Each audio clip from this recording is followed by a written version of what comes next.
Good morning and welcome to the breakfast meeting. I am Mordecai Mulisa. And yes, wonderful day, an exciting one as we close the end of November and, we're coming December. What a wonderful way of, knowing that, you keep your eyes on NBS. Now, we are going to be putting our focus this time around on investments and human rights violation. And the people that are leading this conversation are the SEATINI. They have a very wonderful motto as a Pan-Africans that I really like, strengthening Africa in world trade. And with me, it is Jen Nalunga, the Executive Director of SEATINI. Good morning. Good morning, Mordecai. Glad to have you. I'm also glad to be here. Yeah, just like I said, I love the motto, strengthening Africa in world trade. But before we go into that, what does SEATINI do? In fact, that's what exactly SEATINI does, strengthening Africa in world trade. SEATINI, it's a mouthful. It's Southern and Eastern African Trade, Information and Negotiations Institute. We basically work on economic policy issues to ensure that economic policies, including trade, investment, fiscal policies, work for the people, but also strengthen our countries to be able to negotiate our markets, to be able to ensure that we produce, we have viable markets, and that people are happy. But all that starts from the kind of policies you have in place. Yes, when you talk about investments, I will draw my mind to the foreign direct investments that has been historically a key in pursuit of economic development. So now that person that is watching would want to know how can states strike a balance in creating investment-friendly environment and fulfilling the international human rights obligations. Because, see, we've had complaints about people that are employees, but, they are working for investors, but there's disrespect of human rights. Exactly. Mordecai, what you are saying is right. Because today, there is a dichotomy between the need to attract investors, to ensure that we have a very good investment environment, that, we attract investors. But then also there is a challenge that the investors we attract, sometimes they don't treat our people well, the workers very well. And we have had, it's common knowledge about the human rights violations in a number of companies, mistreatments, casualization of labor. Somebody works for 10 years, not even an identity card. We have done some research. Somebody has been in a company 10 years, not even an identity card, not even an employment letter, So you find people working and they are paid on the day they work, So there are so many mistreatments. People are mistreated, no protective gear, no leave, So there are so many stories around there. So it's really, really important that we have a win-win situation, that the investors win, because there are, let me see, 4 parties when we talk about investment. We have the government, the state. We have the investors. We have the people as workers, people as communities, where the investments are, but we also have the environment. So we need to see how we balance the rights of the people, the rights of the environment, but also the rights of the investors, the rights of government, but also the obligations, because all those parties have obligations. So we are looking at that balance, balancing the rights, balancing the obligations. But you have talked about the human rights. As a country, as government, Uganda is signatory to so many declarations when it comes to human rights. We have the UN Declaration on Human Rights. Remember, every man is born equal, blah, blah, blah. We have also the Covenant on Economic, Social and Cultural Rights. Governments are supposed have an obligation to protect people's rights. So even when it comes then to investments, government has that obligation to protect the human rights, the rights of the people, but also the rights of the environment, the rights of the planet. So it's a tightrope. But the challenge today is that government sometimes looks at the side of the investors. Government has, in a way, failed to balance, to walk that tightrope, to balance the obligation and rights of the investors, because the investors also have rights. They have rights, but they have obligations. Government also has rights, but it also has obligations. The people as workers have rights, but they also have obligations. So any regulatory framework we come up with has to include all those rights and obligations. Wonderful. When you talk about failing to walk that tightrope, we've seen complaints from different people, and working at times is replaced with exploitation. So our people are exploited, which is a very wrong thing. So what are the most efficient options available to states to reform existing investments agreements like bilateral investment treaties, and in a way of supporting the people that you are actually talking about? Okay, maybe Mordecai, before we talk about what kind of legal framework we can put in place, and also negotiating the bilateral investment treaties, we need also to look at what are the challenges. Why isn't government, addressing those doing that balancing act? One of the major challenges is the issue of the mindset. We have been conditioned that, FDI, and when we talk about investors, by the way, like we said, we are talking about foreign direct investors. We think somebody who has a lighter, the lighter skin, that's the investor. And we put our effort, government puts effort on those ones, without also looking at investors like you, Mordecai. So that's also a challenge, that mindset, that it's somebody from outside, a lighter mind, a lighter skin, who is the investor. And then to another mindset, which is very wrong, is that investors are going to help us, they are going to develop our country, they are going to give us jobs, they are going to increase our production. Call them savior, sort of. Exactly, that they are the panacea, the savior, which is wrong totally. No country has been ever developed by somebody from outside. Absolutely. No, because there are some things which are not on the balance sheet. And investment is not charity. No, it has never been charity. As long as, Mordecai, you write your balance sheet, I go to Uganda, I do this and that, and the profit below, people will come. But we take it as if an investor comes, it's charity.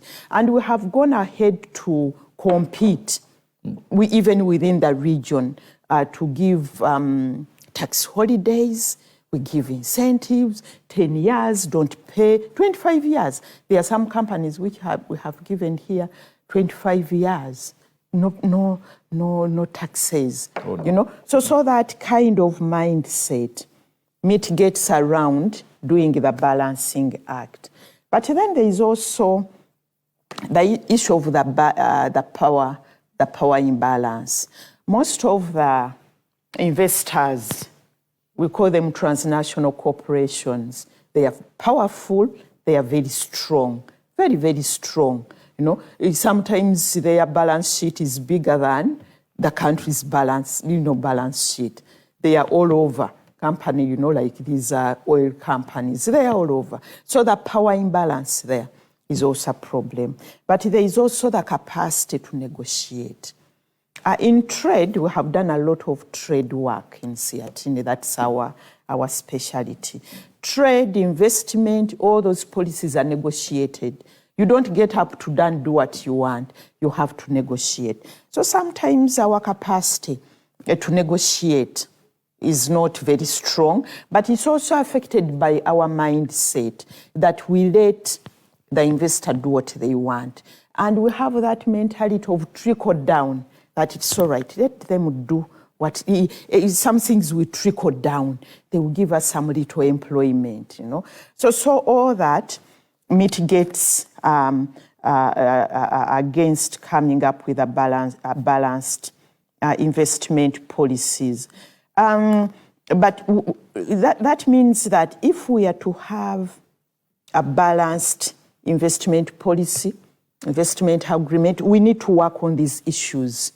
We need to work on the mindset, and also to value our people. Uganda, what it has, the most valuable asset is its people and its environment. Those two. And we need to be able to negotiate putting that in mind. So the question was, how do we balance that? We need to address those issues.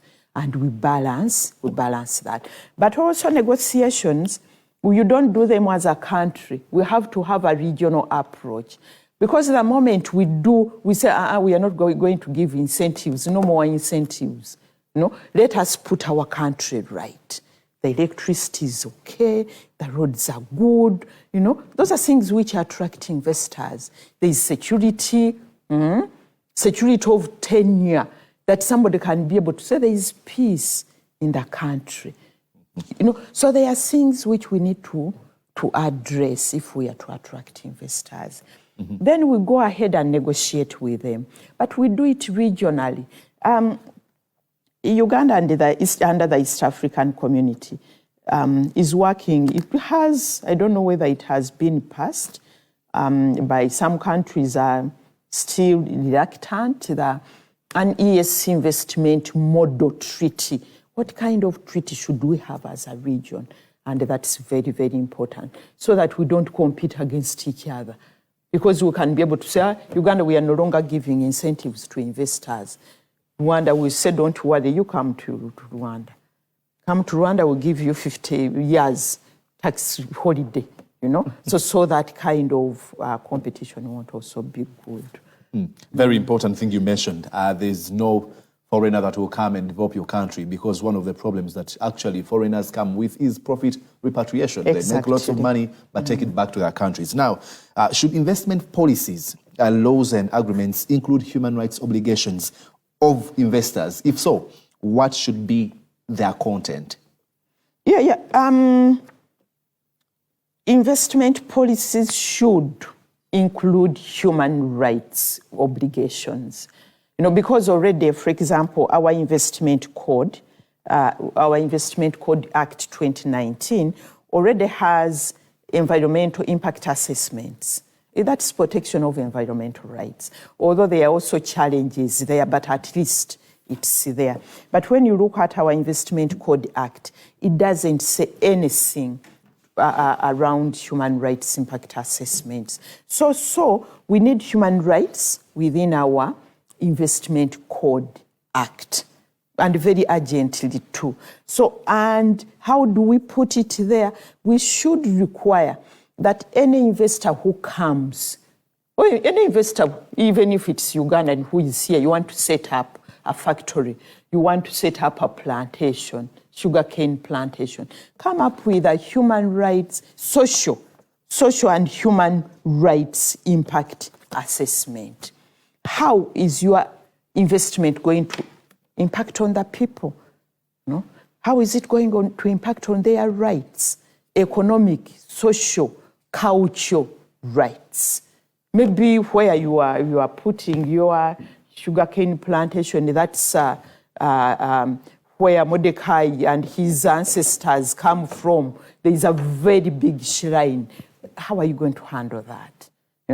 So those are things which are really, really important. So to emphasize the issue in our investment code, and we have discussed this issue with the Ministry of Finance when they were reviewing the 2019 Investment Code Act, because it was 2009 Investment Code Act. They revised it. It became 2019 Investment Act.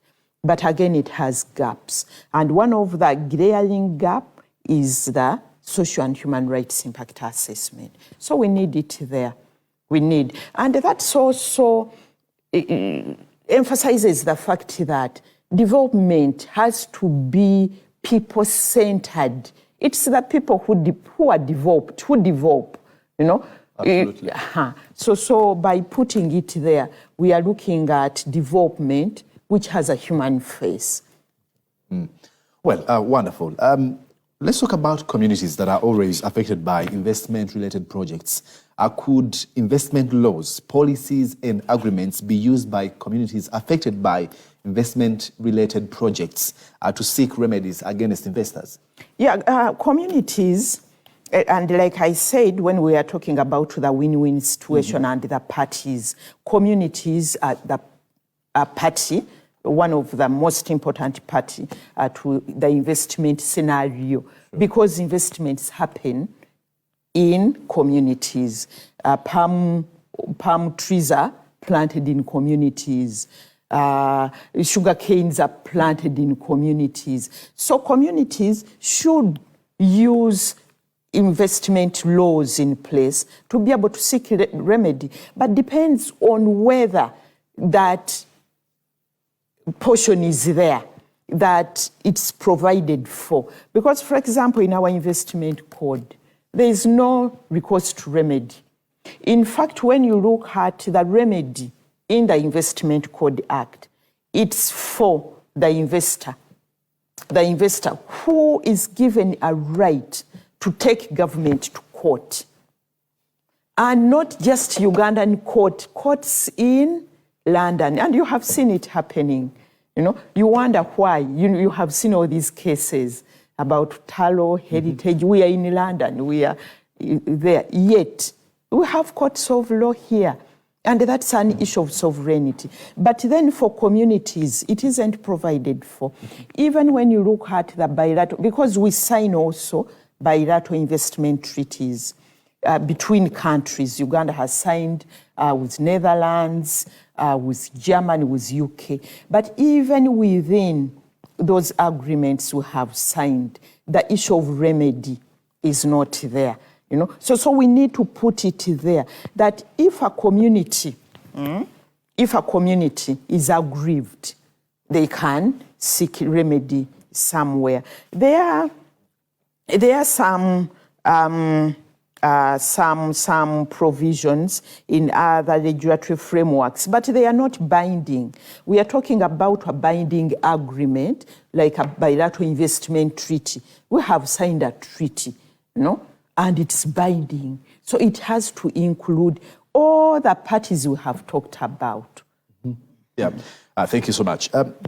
More on investment laws, policies, and agreements. How can these ones contribute to achieving the inclusive and sustainable economy generally? You know, when we have a regulatory framework, an agreement or law, which balances the rights, you know, that means that we can be able to have an inclusive, people-centered development.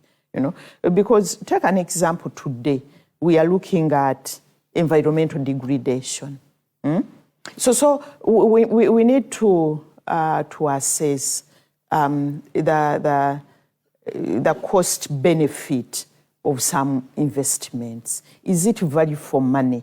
You cut an entire forest. Is that value for money? You know. So we need to do that balancing. But what you have also said about, for example, profit repatriation. When you look at an investment, the end result should be what you have asked. Is it sustainable, inclusive development? And if it isn't, what should we do? You know? But we have failed to do that. You know, as a country, we look at investment at the face value. Somebody has come, has put up, you know, things. You don't look at, are people paid a decent wage? Are the working conditions decent? You know, and we have signed again all these human rights obligations. We are party to the UNILO, International Labour Organization Covenant on decent work, Our governments go and sign and say, yes, we do it. They come here and they don't do it.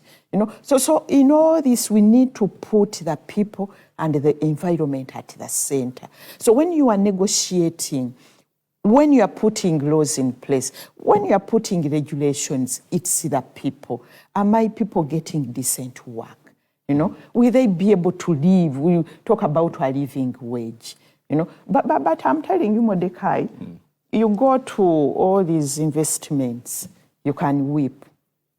You can weep. You wouldn't want your son or your daughter or your nephew. You haven't yet got a daughter who can work there. Not yet. Sure. Yeah. But you wouldn't want your people to work in the existing situation. Okay. So I think we need to ensure that we do have very strong regulatory frameworks that protect the people. And by the way, I don't know how many minutes I have. We are getting out of here. We are getting out of here. Yeah, in a blink. Okay. So we in fact, we have taken, we have a court case today on PPPs, public-private partnerships. That's also an aspect of investment. An investor comes, says, okay, let us partner with government to have a PPP. But you find again in such a PPP, workers' rights are not protected, but even the rights of the country, government will put in money. And in fact, what we say in such PPPs, government takes on all the risks. The risks are taken by government, but the profits by the private company. So again, we need also to look at the regulatory framework governing PPPs to ensure again that there is value for money. So, in concluding our discussion here, our conversation, everybody, we should, as Ugandans, we should be mindful of the regulatory framework. Because some people don't care about the regulations, but regulatory frameworks are very, very important to ensure a win-win-win situation. I hear people saying, oh, investors, they are doing this, casualization of labor, no protective gear, but all that starts from the legal framework. But also on the mindset, let us change our mindset. Let us value our people, let us value our environment. Thank you so much, Jen, for the work well done. And just like whatever you say, I can see how you feel for your country. Well, we just cannot go beyond this, but I just want to tell you, when she talks about the mindset, it is very important that we can be able to look into ourselves. If you still look at people through the lenses of their colors, you have a long way to walk. Today I was listening to a song where Bob Marley said, emancipate yourself from mental slavery. None but ourselves can free our minds. And then Marcus Garvey says, liberate the minds of men and you will ultimately liberate the bodies of men. Until we stick to that, we are going to have a long journey to walk. I am Mordecai Mulisa. It is the first half of the breakfast meeting. We are coming back shortly.